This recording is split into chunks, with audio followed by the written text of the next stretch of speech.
وخت سره سره چې کوم دی پالیسۍ بدلیږي. لکه افغانستان او پاکستان دا یو ملک و، ګاونډي هیواد دی، یو بل سره ډېره ښه رشته وه. خبرې پکې داسې راغلې چې افغانستان لاړو انډیا سره ملو شو، د انډیا ملګرتیا وکړه. دلته کې چې کوم دی نو زموږ پاکستان حکومت چې کوم دی نو د هغې بس ډېره اټل حقیقت فیصله دا داسې د علب خان شرپه وروره دا مسله چې دا غونډه ګوره دا د ملکونو خپل حساب دی، د ملکونو صحیح دی، دا د حکومتونو کار دی.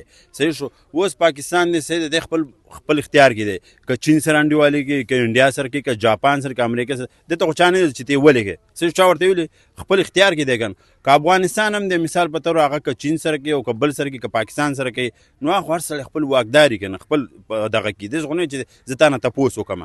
صحیح شو. دا بېله د حکومتونو کار دی. نو ما خو نه یو حکومت کې کار لرو نه بل حکومت کې کار لرو. نه زور ته ماله راغی که نه، لکه انډیا خو دې وخت کې زموږ ازلي دښمنه ده. هغه خو ګوره هندو دی، هغه خو پرېږده په خپل ځای. صحیح شو. کاروبار راکړه ورکړه په خپل ځای دی، هغه په خپل ځای دی. صحیح شو. زه دا وایم چې دا زور موږ ته ولې رسي؟ دا خو د ستا او د هغوی د حکومتونو کار دی. نو موږ خو دلته پیدا شوي وای نو موږ خو تاوان نه دی رسېدلی، دواړو ته زموږ نسخان نه دی رسېدلی. په کار دی چې موږ باندې موږ داسې یو لکه مظلوم بېوسه یو، موږ باندې تاسو شفقت وکړئ، لاس دغه کړئ، داسې نه چې مثال خو به تاسو او خیر دا ټول ګوره د بېوسې خلک دي، نو موږ ته ولې زور راباسئ؟ دغه و چې کوم هغه فتنة الخوارج دي که نه، په دې زموږ پښتونخوا کې د دهشتګردي روانه ده. الریډي ته هم مخالف یې، زه هم مخالف یم، خو زموږ حکومت ورته دغه یو خبره کوي چېرې دوی یې سرپرستي کړي. یاره داسې ده وروری، موږ هم په دې خفه کېږو. حقیقت خبرې چې دی یو ملک دې الله پاک بې اتفاقي نه راولي. صحیح شو.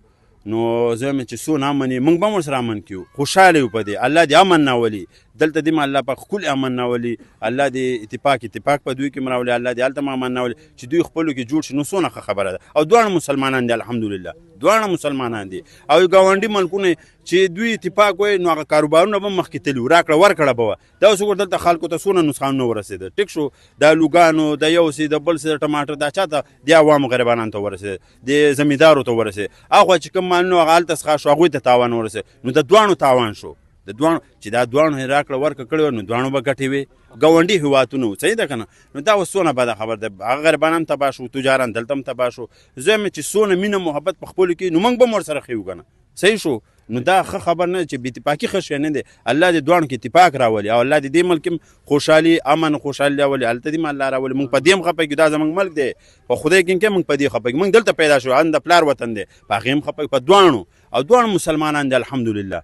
دا چې څوک دلته دغه غواړي چې دا ملک داسې هغه ځا خاصې زیاتی دی، ښه کار نه دی. په دې موږ هم د دې شي موږ هم خلاف یو. حقیقت خبرې